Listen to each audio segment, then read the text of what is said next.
Hi there, and welcome to Central Texas Gardener. I'm Tom Spencer. You know, I can't imagine cooking without fresh garlic. Today, find out how easy it is to grow your own with varieties that pack a tasty punch. On tour, we head to Jarrell for a creative spin on an old cow pasture. Peaceful living frames this garden in Jarrell, where the door is always open to extended family and friends. After Doris and Arnold Green bought the land in 1998, their son Ross and his wife Tanya moved to Jarrell too. Everyone gathers in the comfort of this garden, including the grandchildren like Wes. Daughter Heather also lives nearby and teaches at Jarrell Elementary. Tanya's dad built the clever well house, adorned with license plates noting significant birth dates and Arnold's family roots. The pond was an overgrown, dried-out stock tank and the land an old cow pasture when the Greens visited Tanya's parents in Jarrell and fell in love with the friendly community where everyone's a neighbor. And also, I wanted a yard where I could garden more. Because in Austin, I just had a small yard, and I gardened there as well, but I just wanted, my mind, when I see something, I see all of these things, I see everything. Just, like when I saw the hole at the back of the lot, I thought, well, I could just see the pond, and then I could see the gardens, and I can see things in my mind, and it's just kind of fun to, put it together. They planted trees near the house to soften the blow of relentless sun.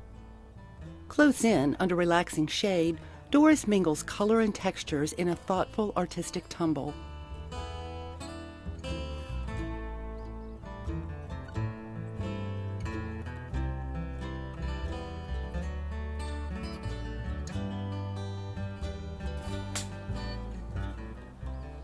On a hot day, the comfortable porch offers respite for Tanya, her son Wes, and her new great-nephew.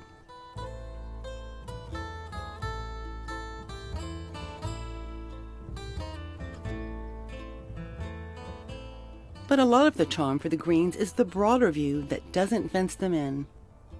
In the hotter spots, Doris counts on tough plants, including old roses, many of them family pass-alongs. I like the antique roses because they're not as finicky as the hybrid teas, so they're just very hardy, hardy roses. That's what you see in abandoned houses and in cemeteries and all of that, so they require very little attention. We fertilize once a year, and then maybe once or twice a year my husband just shears them, no fancy pruning here or there. He just takes the shears and cuts off sometimes a third of it, depending on what rose it is and how big it has gotten.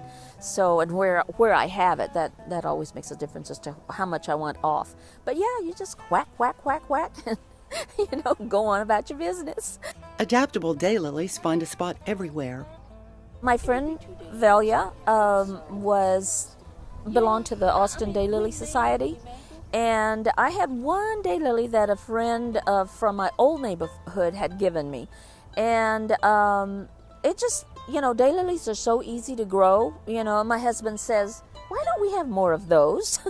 And so then Velia said, you really need to join the Daylily Society. And of course, one thing led to another, and now I have over 200 cultivars of daylilies. And I love them because they are easy to grow. They come in every shape and color, and there's just such a variety of them. They're really good garden plants. You can just plant them with just about anything, and they do well. So, I guess it's their versatility and their hardiness, just a little bit of everything. For Doris, the best plant is one that comes with a personal connection. The Vitex trees are from my mother's house. I have peonies from West Virginia, a rose from West Virginia. I have roses and plants from my friend, my gardening buddy Velia, who gives me. She has a smaller yard, so she'll buy something, put it in her yard, and either doesn't work or it gets too big. So she says, "You want this?" And I said, "Oh, certainly." So I'll just bring it home and, plop it somewhere, and it likes it. My latest gift was I always wanted pineapple guava. And oh, I saw it in a magazine, I would say 15, 20 years ago. And she calls me the other day and she says, I have this pineapple guava, do you want it? I was so excited. So right now we put it in a pot. Usually that's what we do. If it's a large type plant, we put it in a pot until it kind of gets settled and the root system goes through the shock and everything, and then we find a place for it and put it in the ground. It's an easier transition that way. Doris has excited many people herself, since she's always dividing her plants to pass along some memories. When you have perennials, that's one thing. When you have perennials, they multiply, and they love it here, so they really multiply. And when I divide my perennials and stuff, I just love giving them, finding them a home. It's just like my babies, So I love finding homes for all my perennials. Irises, I have several irises, and one of the things that I've done through the years is I'll bag them up and take them to the teacher's lounge over here at the school, and of course the teachers just love that. A family treasure is a willow tree to cool off around the pond. That was a gift from my mother when we first moved here. And I always, from when I was a little girl, loved weeping willows. And so my mother bought that one for us. It's just a beautiful place, enjoyed by a lot of people. And we have several different places where we just kind of stop and rest and just, take in all that's happening in the pond and around the house. It's also good to just kind of sit and see, okay, this needs to be done, or, we need to prune that, or cut that back, get rid of this, or I'd like to have this other, So mostly I'd like to have. To restore the pond, even before the house was built, Doris and Arnold spent weekends pulling out plants that had overgrown the former stock tank. That was another dream of mine, is to have a pond, and I never dreamed that I would have one this large. It's just wonderful. Water is just so tranquil, you can just sit, and there's just something tranquil about water. When I had the house built, I had to have windows that faced out here, because that's the other thing I enjoy, just looking out there, and it just kind of just quiets me, Most of Arnold's friendly fish get tossed back, though sometimes a grandkid brings in one for dinner. I've got cats, I got hybrid bluegills, and some bass in there. The cats are the ones that come up and get the food all the time.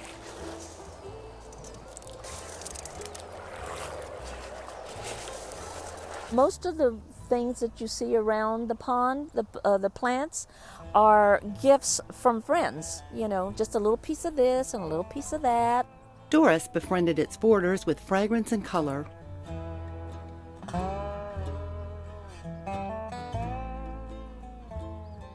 In cool, shady spots to enjoy it all. A birthday present from Heather and Tanya is a favorite with the grandchildren, too.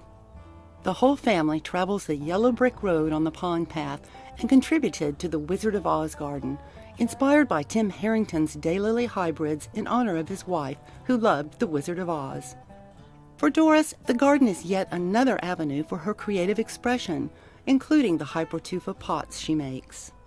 I do a little bit of oil painting, and I don't do paintings in oil anymore. My medium is now plants, and I just love it. I love to be able to look at an area and mix color and texture and just all the different heights, and plants, there's just so many of them, and so many different colors, so many textures, I just get excited just talking about it, because you can just it is like a painting. You just start out with a blank canvas and you add here and there, and it's always changing. That's the neat thing about it. I just love flowers. I'm crazy with them. It's always fun to visit with a gardener who's absolutely in love with her garden. So thanks for sharing your garden with us. Now we're going to turn our attention to everybody's favorite herb. I'm talking about the stinking rose, also known as garlic. One of the great plants to grow in your vegetable garden or garden patch, whatever kind of garden you have. And joining me to talk about growing garlic in Central Texas is Sam Slaughter from Gabriel Valley Farms. It's great to have you with us. Nice to be here. Well, garlic is, I think, probably the most useful of all the culinary herbs. But a lot of people are intimidated about growing it. Should they be in Central Texas? No, not at all. We're kind of on the southern end of the best garlic growing country, if you will. A lot of it's grown up north and on the west coast and whatever. But we can do a real adequate job if you pick the right varieties, and the right types. Okay, well, we're going to talk all about the types, which I'm really interested in learning because I always love to use fresh garlic whenever I cook. But we're going to give people the basic information about how to plant this this wonderful plant, and also how to know when it's ready, how to take care of it when it's growing, all those things. Now let's start with the soil, which is always a good place to start. Now, what's the appropriate garden soil for the garlics we'll be talking about? I think here, pretty much, garlic's very forgiving, but it likes compost and it likes average garden soil. So I think if you have a good garden soil already, but it's always nice to, before you plant, incorporate a little bit more compost, I think, and a little more on the woody side. Yeah, we were talking about this. This is real interesting. You think there's a real kind of microbial or fungal kind of synchronicity that benefits the garlic if you use a woody compost. It seems to be sort of symbiotic and just really helps all bulbing plants, onions, all the alliums. But I've really had some nice success with a little more bark in the compost. Okay, well, that's a really wise tip. So you composty, woody compost soil. Otherwise, average garden soil, really, for a lot of these, is going to be pretty adequate. Yes. Obviously, sun. Full sun. Full sun. Right. Yeah. So no partial shade here for the garlics if you really want them to grow well. Right. And what about the time to plant? Well, it's an excellent. Down here in the south, we're much different than, say, in the northern half of the country. Our garlic grows all winter long. So for opposite reasons, we still plant at the same time as they do up north, but mid-October is ideal. Now down here we have a little more flexibility. It can go into as late as early December. I've had my best luck, though, right at mid-October. Okay. What you're trying to do is catch the soil temperature heading down in temperature, cooling down a little bit, and the moisture, not being so difficult. Actually, the other day I was just out in my garden cleaning up a little bit, and I noticed some garlic that I probably missed or whatever, actually trying to come up now, as hot as it is. So it will do that, but it prefers and it will do much better about mid-October when it's cooler. So people have time to prepare the soil for the garlic right now. Absolutely. And one thing that we were talking about is prior to getting started with the taping here is you said that adding some fertilizer in advance is a good idea as well. I think so, unless you feel like that your garden soil is just A+ and really good. All the alliums, no matter what you're growing, like a little bit of nitrogen and a little bit more than maybe average, but they don't like hot shots of it. So what I like to do is incorporate a little 824 or something similar, and maybe about a month before you plant. Right. So about mid-September, and then I like to do my compost, and then while I'm doing that, throw a little fertilizer in mix, and then what you're doing is letting that break down a little bit and kind of mellow the soil or mellow. Absolutely. Yeah. I think it's one of the wisest things. It's and there's an analogy of thinking about cooking. You want the ingredients to be together for a while. Exactly. And exactly. Meld a little bit. Right. Yeah. You want it all to be ready for the garlic when you plant it. Yes. Now, speaking about how to plant, you've brought some different varieties here. We'll be talking about the varieties in a bit. But people always want to know how to plant the garlic. And we have here a clove, and this is a variety that you call a Creole type. And I have to say, it's a really beautiful, symmetrical little clove here. I've never seen anything quite like it, I don't think, from a grocery store, certainly.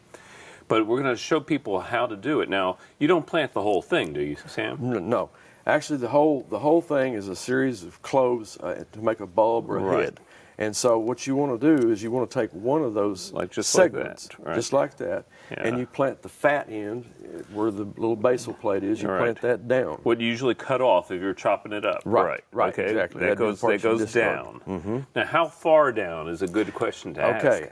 What I do is I take a little dibbler, if you will, or a stick or something, and I punch a little hole. It needs to be 2 inches deep. Okay. And you drop that right down in the hole. And basically this will turn into this. Exactly. So it's always good to hang on to, if you have a favorite variety that's really performed for you, hang on to a few. Yeah, you need to hold on to about 10%. Okay. And then that gets you next year, so you got about the same amount. If you want to increase more, of course, you got to have more. So that we've got the right depth, the right time. Let's talk about water. Okay. Water, I think you need about an inch a week if you're not getting rains. And during the wintertime, sometimes... Do you remember not getting rain? I've heard of rain. I don't know what it is, but some winters will have drizzly or cloudy weather, so you have to amend that. Last year we didn't have much rain, so I tested a little bit. I did the old tuna fish can in the garden, and measured the amount of water, and about an inch a week seemed to be ideal. Okay. And you can just tell how they're growing and whatever, but they will actively grow all winter long. And so you can kind of tell. Real briefly here, how do people know when the garlic's ready to pick? That's an important, or to harvest. Yeah. Well, what will happen is they'll send up a bloom scape or bloom stalk, and then you want to cut that off so that it doesn't put all of its energy into that. And then that's going to tip you that it's getting close to time. Okay. Probably about 3 or 4 more weeks. It changes with varieties. But they'll start from the bottom. It will start going up. The leaves will turn yellow and then brown. Okay. And when about halfway up the length, so about half of the foliage will go, and it's time to dig. Okay, so varieties, and we have to be real quick here, Sam. You mentioned the Creole varieties are ones that you really like, and there's one, and the artichoke types are the kinds that we typically see in the store, but there's a particular variety there that you're really big on. I really like Laura's Italian. I've tried different ones, and most of them are pretty not very exciting or whatever. The Laura's Italian is really nice. Really and then there's another one called Turban. Turban types, and they seem to all work here. They size out nicely. They're very, very early. So what you do is you get your early crop, and then you get your... All right. And all the varieties we just talked about, you say have a strong, complex flavor. Yes. All right. Yeah. Okay. Well, Sam, that's all fantastic information. I think I smell a lot of stinking roses coming up here in Central Texas this spring. Very good. Okay. Well, thank you for your time. Thanks for being back on the show. All right. Okay. And now it's time for our friend Daphne.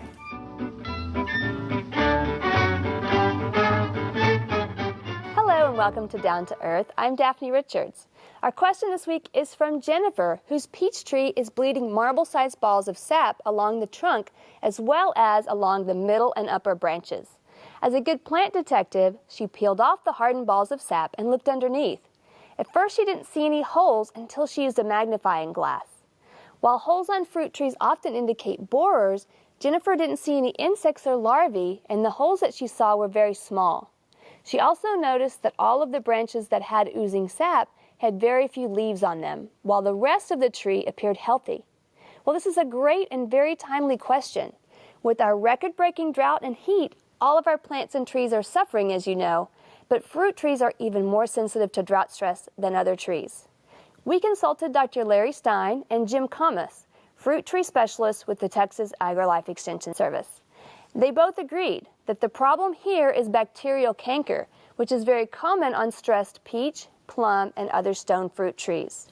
Unfortunately, Jennifer, as with most plant diseases, there is no cure for this. But the best thing to do is to prune out the affected leafless limbs and then begin a thorough watering and fertilization regime for the tree. Be sure to water year-round, which most people don't do, not just in the summer. Proper watering and fertilization are also the best way to prevent bacterial canker before you get it. And be sure to watch for rain during the fall and winter and also in the spring and adjust your irrigation regime appropriately. Thanks, Jennifer, for sending us this great question. Our plant this week is Agastache Acapulco Salmon in Pink. Thank you to Diana Kirby for sending photos from her garden. She's had this perennial for a couple of years, and it's been planted in morning sun with afternoon shade. This Agastache cultivar gets about 2.5 feet tall and 1.5 feet wide. It's a member of the mint family and has lovely mint-scented leaves. Agastaches have the common name of hummingbird flower, and this one is covered in delicate orange and pink tubular blooms all through the summer. This perennial does die back to the ground in winter, but comes back and is again covered in blooms through spring and summer. But it may not flower as long during times of exceptional heat and drought as we're having this summer in 2011. This Agastache is smaller and more compact than some of the other available cultivars, so it looks great at the front along beds and borders. It tolerates slightly heavy soil, but prefers a little drainage, so don't overwater it or over-fertilize it. If they get overgrown, simply dig and divide them in the fall to place in other areas of your garden. You may also find some errant seedlings, but this plant is not really invasive. Our pet of the week is Flash the Wonder Cat, who adopted Robin Mayfield as a 4-month-old stray. He's now 9 years old. He rules the garden, preferring the outdoors even in rain. He'll actually wade through puddles to get wet. So Robin, are we sure that Flash is actually a cat? His name comes from his incredible speed and dexterity. He supervises all garden projects, though he relies on Robin to do the work. Okay, I guess Flash is really a cat. To do this week, fertilize fall bloomers and give them a light trim. We'd love to hear from you. Please visit klru.org/ctg to send us your questions and pictures. Thanks, Daphne. Now let's check in with Trisha Shirey for Backyard Basics. Growing plants from seeds is really easy and economical, and many of the fall crops that we plant do really well direct seeded. Now, many plants prefer to be direct seeded. Things like beans and squash and sunflower, corn and zinnias, you just won't find as transplants. Now, there are many steps that will help you be successful with direct seeding. Now, you want to plant in damp soil. I like to prepare the soil a day or two in advance, add my fertilizers, and prepare the beds, and then water very well, and then plant the next day or so. And make sure you're planting the seeds at the correct depth. If you're planting too deeply, often they just can't get up to the sun and they'll die off. And a good general rule of thumb is that you'll plant the seed the same depth as the seed is wide. So for your wider seeds like squash, you'll plant them a bit deeper. For very fine seeds like these poppy seeds, you'll plant them just directly on the ground. It's important also to water gently. If you water with too much force, you can wash the seeds right out of the seed bed. You also will want to cover the seeds to protect them from drying out and from bird damage. So a very fine row cover can help protect those seedlings. Very fine seeds will benefit from even being mixed with sand in order to sow them more efficiently and evenly.